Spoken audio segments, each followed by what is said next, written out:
नमस्कार आप सभी साथियों को। पिछले कई दिनों से सोशल मीडिया पे, न्यूज़पेपर में और हर जगह मुद्दा चला हुआ मनीषा रेप केस के रिगार्डिंग या मनीषा मर्डर केस के रिगार्डिंग।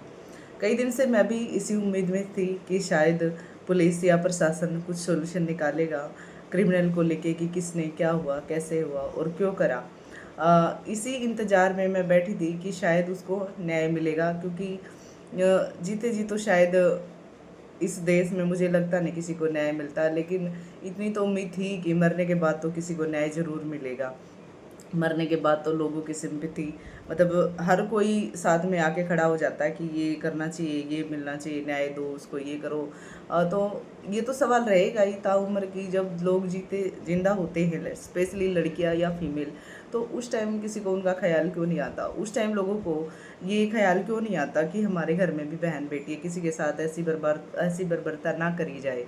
हर औरत समान है, हर किसी को प्यार से इज्जत की नज़रों से देखा जाना चाहिए। क्यों नहीं लोग अपने बच्चों को ये संस्कार देते, उन्हें बचपन से ये परवरिश डालते, ये उनकी सोच क्यों नहीं डेवलपमेंट करते कि हर किसी की इज्जत, हर लड़की के हर उसके ओपिनियन के हर फैसले की रिस्पेक्ट करनी चाहिए।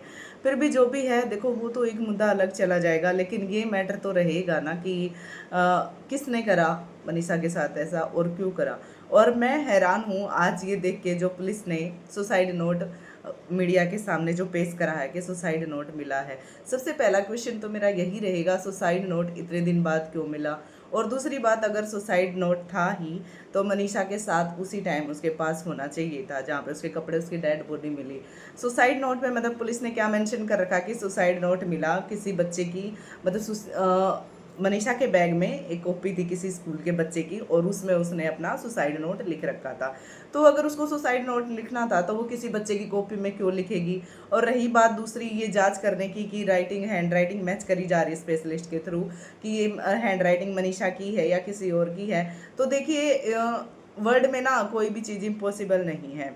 एक से एक कलाकार, मतलब एक से एक इंसान दुनिया में ऐसा बैठा है कि आप किसी की भी राइटिंग किसी से भी करा सकते हो, कोई पहचान नहीं सकता। और सबका ओपिनियन, मेरा भी यही ओपिनियन है कि इस मामले में ज़रूर से ज़रूर कोई बड़ी हस्ती इन्वॉल्व है, जो सारे सबूतों के साथ छेड़खानी कर रही है, जो सारे गवाह को, पुलिस प्रशासन तक काम नहीं कर रहा है। और मेरी हरियाणा के सीएम नायब सैनी से भी ये रिक्वेस्ट है, अगर वहाँ तक ये बात पहुँचे कि आप कहाँ हैं। हाँ, वैसे तो हरियाणा का नारा लगा रखा बेटी बचाओ बेटी पढ़ाओ, तो लेकिन जब बेटी पढ़ने के लिए जाती है तो क्या इन्हीं इन्हीं सब हरकतों के लिए हम बेटियों को पढ़ाने के लिए बाहर भेजेंगे? कहाँ है बेटियाँ, कहाँ सेफ है?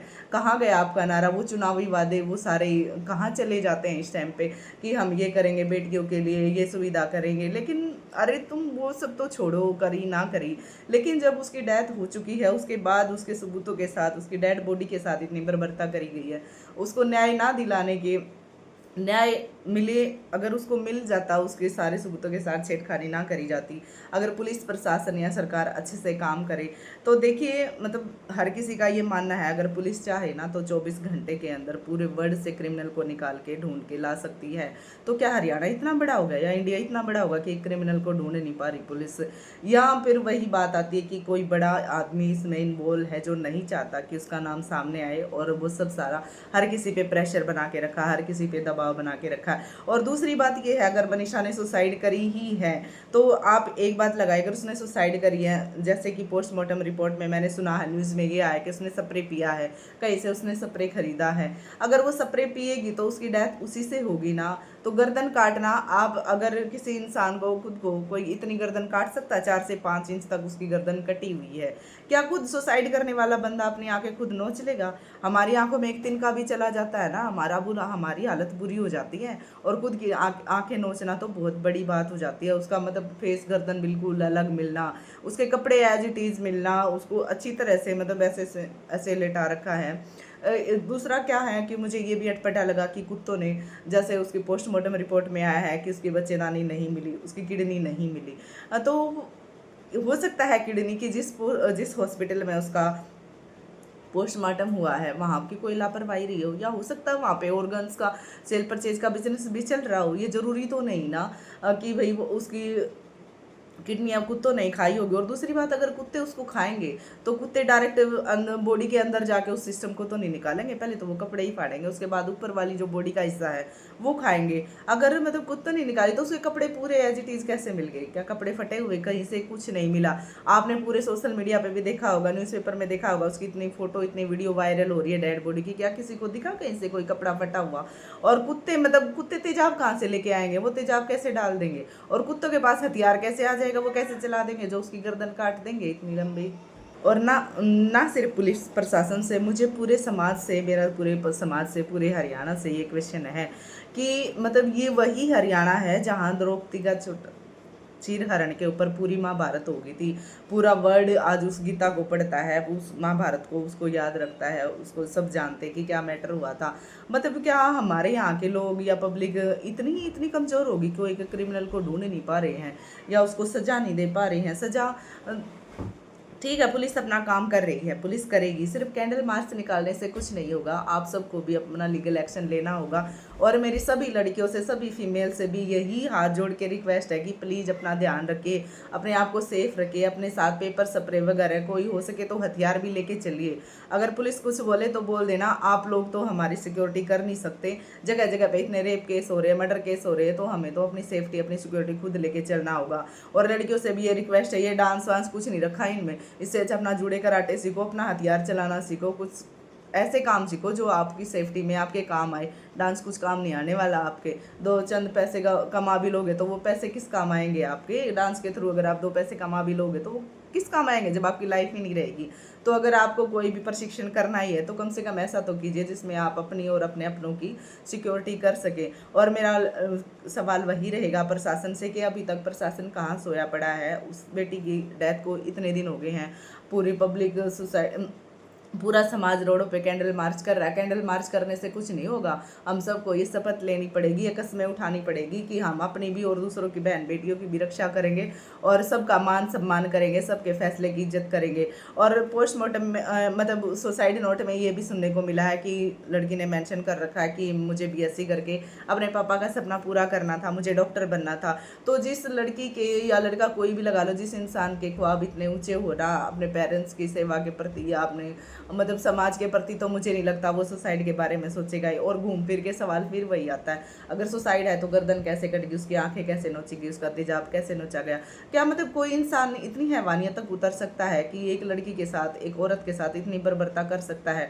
और देखिए अपना अपना ओपिनियन है, मुझे जहाँ तक लगता, मुझे नहीं लगता ये मतलब किसी एक इंसान का काम है, ये कई इंसानों का मिलकर करा हुआ काम है। अच्छी तरह से उसकी रैंकिंग करी गई है, उसके पूरा ध्यान रखा गया है कि उस एरिया में कौन था, कहाँ नहीं था। और पुलिस पे भी मुझे इस बात का गुस्सा है, नाराज़गी है कि जब उसके पेरेंट्स उसकी मिसिंग की कंप्लेन कराने गए थे तो उन्होंने क्या जवाब दिया कि आपकी बेटी तो शादी की ही खुशखबरी लेके आएगी। ज़रूरी नहीं होता समाज में हर लड़की सेम हो। और अगर चलिए मैं एक तरफ मान भी लेती हूँ, अगर वो भी बात ही, तो पुलिस को आप अगर लीगली कुछ नहीं कर सकते तो एक ह्यूमन होने के नाते आप इलीगली भी तो सपोर्ट कर सकते थे ना पेरेंट्स को। उसके फ़ोन नंबर से उसकी लोकेशन निकाल सकते थे, कॉल करके पता कर सकते थे बेटी कहाँ है। जब पापा ने खुद पुलिस को बताया है कि उसका कॉल आया था और मैं उठाने मतलब पूरी कॉल नहीं आई, उसके बाद से ही फ़ोन बंद आ रहा है, तो पेरेंट्स है ना, माँ बाप को अपने बच्चों के साथ कुछ गलत होता है ना तो उनको फील हो जाता है। और इसी फीलिंग के चलते वो चौकी में गए थे कंप्लेंट कराने, जबकि पुलिस वालों ने नहीं करी। बहुत बड़ी गलती है। ठीक है, पुलिस वाले भी एकदम से किसी की कंप्लेंट नहीं करते क्योंकि छोटे मोटे मैटर ऐसे होते रहते हैं, लेकिन मेरा मैं ये कहना चाहती हूँ, अगर उस टाइम आपने कुछ नहीं करा तो कम से कम अब तो आपके सामने डेड बॉडी है, पूरा उसका मतलब कच्चा चिट्ठा सामने आ चुका है कि उसकी डेथ कैसे हुई है, क्या क्या उसके रीजन रहे हैं। अब तो आप लोग स्टेप ले सकते हैं। और हरियाणा सरकार क्या कर रही है वहाँ पे बैठ के? मतलब सैनी साहब का अभी तक एक भी बयान नहीं आया है, एक भी मतलब कमेंट तक नहीं आया किसी भी बात को लेके, किसी भी मुद्दे को लेकर। मतलब ये कहीं इस तरफ तो इशारा नहीं है ना कि वो क्रिमिनल को जानते हैं, कि उसको जानते हैं कि किसने करा है, उनको बचाने की कोशिश कर रहे हैं पूरे के पूरे सारे। कोई भी मतलब बड़ा नेता अभी तक इस मैटर में नहीं बोला है। क्यों नहीं बोले वो? क्या उनके घर में बेटियों के साथ, बहन बेटियों के साथ ऐसा हो जाता? क्या वो जब भी नहीं बोलते? क्या मतलब किसी बड़े मंत्री, एमएलए या किसी मिनिस्टर के या किसी बड़े अफसर की घर की बहन बेटियों के साथ ऐसा होता तो क्या तब भी पुलिस इतनी लापरवाह होती, पूरा प्रशासन इतना लापरवाह होता? तब भी कोई एक्शन नहीं लिया जाता इस पर। मैं मतलब लिख के ले लो मेरे से ही, अगर किसी बड़े इंसान के घर में किसी की बहन बेटियों के साथ ऐसा हो जाता ना, 24 घंटे तो बहुत दूर की बात है, आपको 3 से 4 घंटे के अंदर वो लोग क्रिमिनल ढूंढ के दे देते हैं, तो अब क्यों नहीं दे रहे हैं? अब वो पुलिस की ट्रेनिंग कहाँ गई? सारी की सारी जहाँ उनको सिखाया जाता है कैसे क्रिमिनल को ढूंढना है, कैसे इन्वेस्टिगेट करना है। अगर उसके बस की बात नहीं है तो आप कम से कम सीबीआई को तो सौंपिए। अभी तक सीबीआई को भी केस नहीं सौंपा है। आप लोग कर क्या रहे हैं? एक तरफ आप नारा देते हैं बार बार, बेटी बचाओ बेटी पढ़ाओ, बेटियों के लिए हम ये स्कीम लेके आए हैं, बेटियों के लिए वो स्कीम लेके आए हैं। अरे बेटियां ही नहीं रहेंगी समाज में तो स्कीम को क्या हम धर के चाटेंगे? क्या करेंगे उन स्कीमों का? कम से कम आप ये तो सोचिए कि बेटियों को सेफ रखिए, सिक्योर रखिए, उनके लिए कुछ स्टेप लीजिए आप। अगर उस टाइम कुछ नहीं कर पाए तो कम से कम पूरा समाज रोड पे उतर है, कैंडल मार्च निकाल चुका है, कम से कम अब तो आप लोग स्टेप ले सकते हैं। अब तो उसके क्रिमिनल को ढूंढ के ला सकते हैं कि किसने करा। मतलब देखिए, कर्मा है ना, घूम फिर के सबके साथ जरूर आता है। ये मेरे नहीं, ये गीता के शब्द हैं कि कर्मा कभी भी कोई अपने कर्मा से बच नहीं पाया है।